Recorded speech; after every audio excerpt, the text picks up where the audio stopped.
दोस्तों, इस भीड़ में कुशीनगर समाचार एक ऐसा माध्यम है जिस पर लोग की विश्वसनीयता सबसे ज़्यादा प्रखर होती है और इस चीज़ को, इन मानकों पर हम खरे उतरने के लिए हमेशा तत्पर रहते हैं।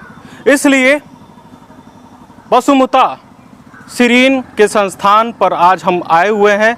यहाँ पर जो अनाथालय है उसकी तस्वीर, जो सच्चाई है उसको हम आपको दिखाने वाले हैं। क्या क्या उसमें चीज़ें हैं, उस एंगल्स पे भी बात करेंगे, उस अनछुए पहलुओं पर भी, और दिखाएंगे उस तस्वीर को जो अभी तक आप देखे नहीं हैं। उस सच्चाई को भी आपके सामने रखेंगे जो आपसे छिपाई गई हैं। अनाथालय में चलते हैं और दरवाज़ा खटखटाते हैं। दोस्तों, इस अनाथालय पर मेरा भी आना जाना लगा रहता था। मैं भी अलग अलग त्योहारों पर यहाँ पर आकर बच्चों के साथ खुशियाँ मनाता था और ये मैं अंदर चलने की कोशिश करता हूँ। तो फिलहाल जब मैं आता था तो यहाँ पर जब दरवाज़ा में खटखटाता था तो यहाँ से लेकर यहाँ अंदर तक लगभग कम से कम 5 से 10 लड़के बच्चे, छोटे हर एक केज के, जैसे कि लगता था कि वो एक छोटे से पेड़ के तरह, वो अलग अलग एज ग्रुप के, अलग अलग हाइट के दिखते थे। जैसे कि ये पेड़ दिख रहे हैं उस तरह बच्चे दिखते थे और खेलते हुए कूदते हुए देखते थे। लेकिन वो आज सन्नाटा चारों तरफ पसरा हुआ है। कारण बड़ा स्पष्ट है कि इस अनाथालय को सो कॉल्ड अवैध रूप से चलाया जा रहा था, जो कि 2015 तक संचालित था। उसको वैधता मिली हुई थी और अचानक से नियमों में फेरबदल हुआ, जिसको यह संस्थान पूर्ण नहीं कर पाया और वो अचानक से 20 साल से चलने वाला लगातार वैध संस्थान अचानक से अवैध हो गया। दोस्तों, प्रशासनिक रूप से जो कार्यवाही हुई है उसको हम गलत नहीं ठहरा रहे हैं, क्योंकि उसमें जो कानूनी रूप से दाव पेच थे और जो कानून है उनके माध्यम से इस तरह के संस्था जिनका रजिस्ट्रेशन नहीं है उनको बंद कर देना चाहिए। लेकिन आपको कल तस्वीरें भी आई होंगी, कल वीडियो भी शेयर किया गया है। आप वीडियो, अब इस विजुअल में देखिए कि किस तरह से बच्चों को ज़बरदस्ती गाड़ी के अंदर ठेला जा रहा है। उनके विरोध करने पर उन्हें मारा पीटा जा रहा है। ये पूर्ण रूप से पुलिसिया बर्बरता को दिखाता है और उसकी सबूत के तौर पर यहाँ भी कुछ अंश अभी भी देखने को मिल सकते हैं कि यहाँ पर कुछ कांच के टुकड़े गिरे हुए हैं। और अंदर हम चलते हैं और पूरी बातों को समझते हैं। एक बार एक दृश्य से देखा जाए तो पूर्ण रूप से मामला क्लियर होता है कि चलो कानूनी कार्यवाही हो गई, ऐसे संस्थानों को तत्काल रूप से बंद कर देना चाहिए।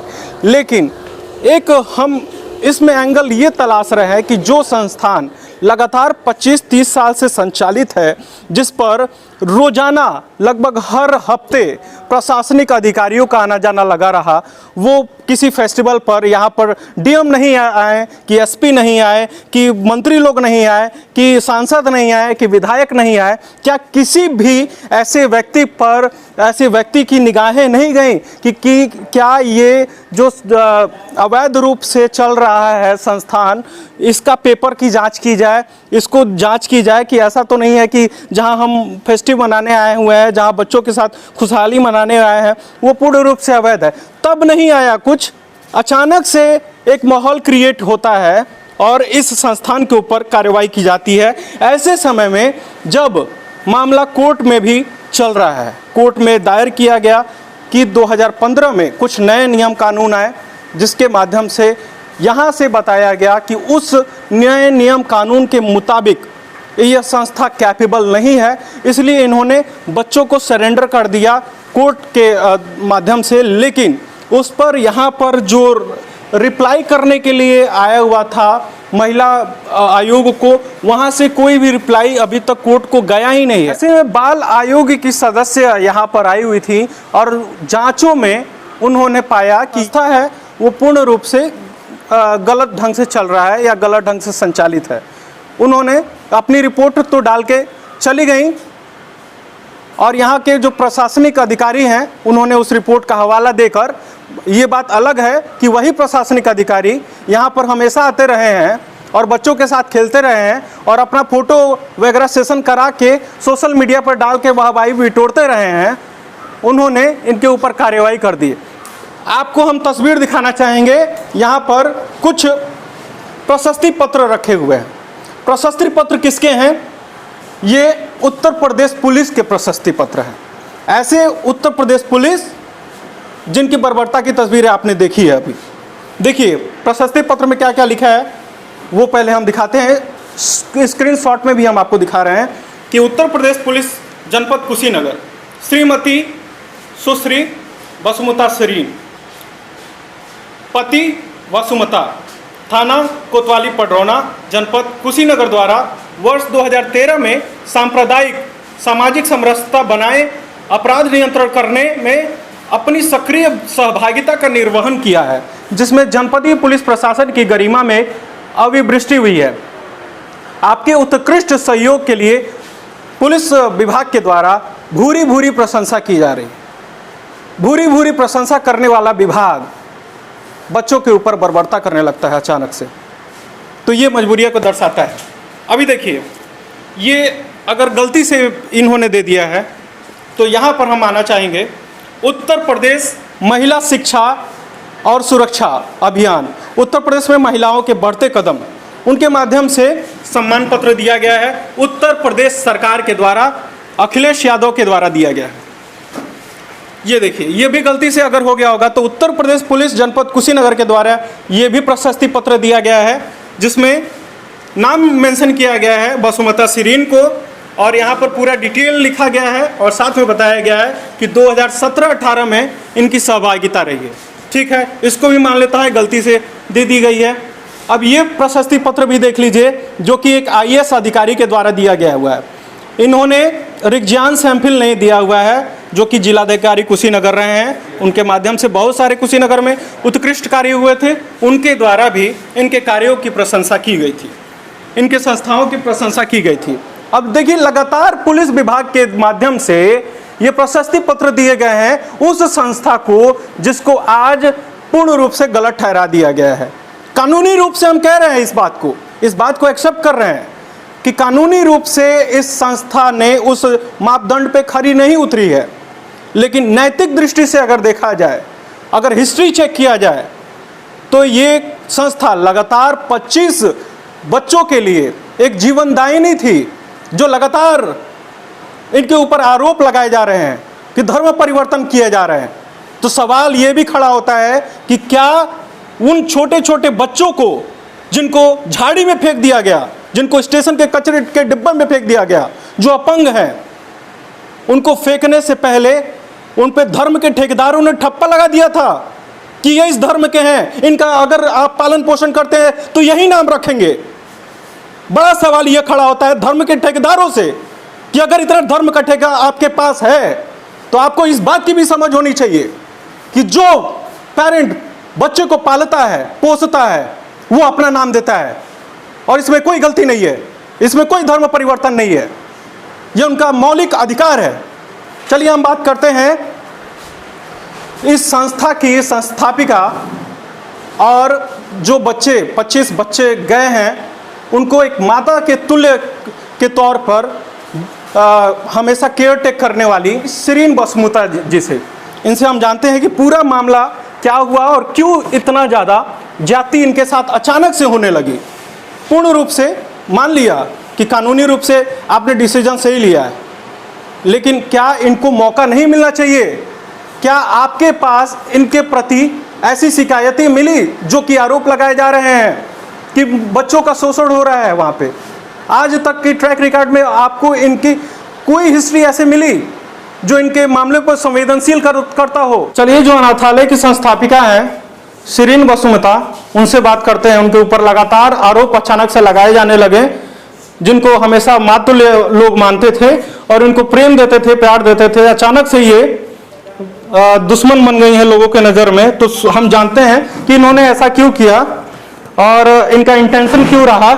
सब बातें जो जो इनके ऊपर आरोप लगी है वो सब हम इनसे पूछते हैं। बहुत पीड़ादायक है इस समय माता जी, लेकिन आपसे कुछ सवालों के जवाब हमको लेने जरूरी हो गए हैं, क्योंकि हमारे कुशीनगर की जनता के कुछ लोग अपने आंख पे पट्टी बांध दिए हुए हैं, तो उनकी आंख की पट्टी खोलनी जरूरी लगती है।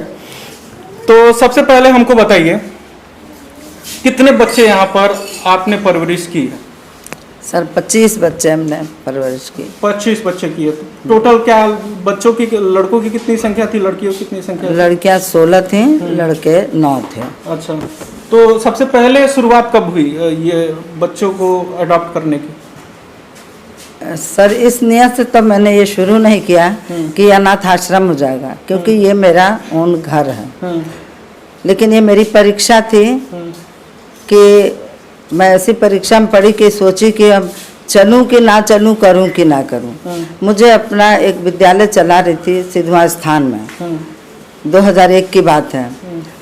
मैं स्कूल चलाते चलाते जाड़े के दिनों में वहाँ बहुत गन्ना तोलने वाला मशीन जो होता है ना, कांटा, तो उसमें बहुत बच्चों के लिए खतरा हो गया, क्योंकि भीड़ थी और मैंने सोचा कि मेरे बच्चों का एक्सीडेंट हो गया, हमेशा के लिए मैं खूनी हो जाऊंगी। चूँकि मैं मिशन स्कूल से निकल करके और कुछ दुख हुआ दिल में, इसलिए मिशन को ईसाई समाज से हम एकदम अलग हो गए। एकदम अलग होकर हम अपना सेवा करने लगे। तो ये मैंने जानती थी कि ये मेरा घर अनाथ आश्रम हो जाएगा। लेकिन 5 नवंबर मैंने सोचा कि अपना स्कूल क्यों ना हम यहीं पर ले आकर के अपने दरवाजे पर, क्योंकि जगह है, अपने दरवाजे पर ही स्कूल चलाएं। कम बच्चे रहेंगे, कम फीस लेंगे, सुकून से काम करेंगे। सो हम यही सोच करके हम भगवान से प्रार्थना किए कि हे भगवान ईश्वर, आपकी मर्जी हो तो हमको एक चिन्ह दे दीजिए, क्योंकि हम अपने समाज से निकल गए हैं। अब हम निकल करके ऐसे चलेंगे और विफल होंगे तो सब मेरे पास हंसेंगे। सो मैं तो दुखियारी थी और मैं निकली और यही प्रार्थना की, और 5 नवंबर को ही मुझको स्कूल लाना था। और 5 नवंबर को ही मेरे 2 बच्चों ने गांव में सुना शोर हो रहा है कि बच्ची फेंकी पड़ी है। सो मेरे लड़के गए और उस भीड़ में घुस करके झाड़ी में एक बच्ची को पड़ा हुआ, जिसे चींटियों ने खा लिया था। कितने दिन की बच्ची थी? वो तुरंत की होगी, भोर में पैदा हुई होगी, वहाँ फेंक दिया। भोर में धोबी खेत जा रहे थे अपने, तो उनको कुछ आवाज़ हुआ, कौवे काँव काँव कर रहे थे और बच्चियाँ गले से ऐसा आवाज़ हो रहा था। धोबी सोचा आखिर किस चीज़ पर कौवा काँव काँव कर रहा है, क्या आवाज़ हो रहा है, तो देखा तो यहाँ तब बच्चा फेंका हुआ है। तो अब मेरे बच्चे भीड़ में तो अनाप शनाप लोग बतिया रहे थे, पर मेरे बच्चे क्या किए, उसको दोनों लड़के मेरे दान और रूबेल ये गए हैं जा कर के उस बच्चे को उठा करके लेके मेरे पास आ गए। जब ये बच्ची मेरे पास आई तो मेरे तो पैर से ज़मीन घिसक गया। मैं सोची कि क्या तुम लोग लाए हो? तो कह रहा मम्मी हम लोग के पास बहनी एक ही थी बहन ना, देखो बहनी लाए हैं, इसकी सेवा करो। अब 2 बहन हो गई हम लोग। तो इस तरह करके वो बच्चा दिया। मैंने, तुम समझ नहीं पा रहे हो कि क्या कर रहे हो ये बच्चे। तो इस पे थोड़ा सा इंटरप्ट करना चाहेंगे। जो बच्ची आपको मिली हुई थी उसके ऊपर कुछ ऐसे मार्क स्टैंप वगैरह रहे हैं जो बता रहे हो कि वो हिंदू धर्म की हो या मुस्लिम धर्म की हो या सिख धर्म की हो?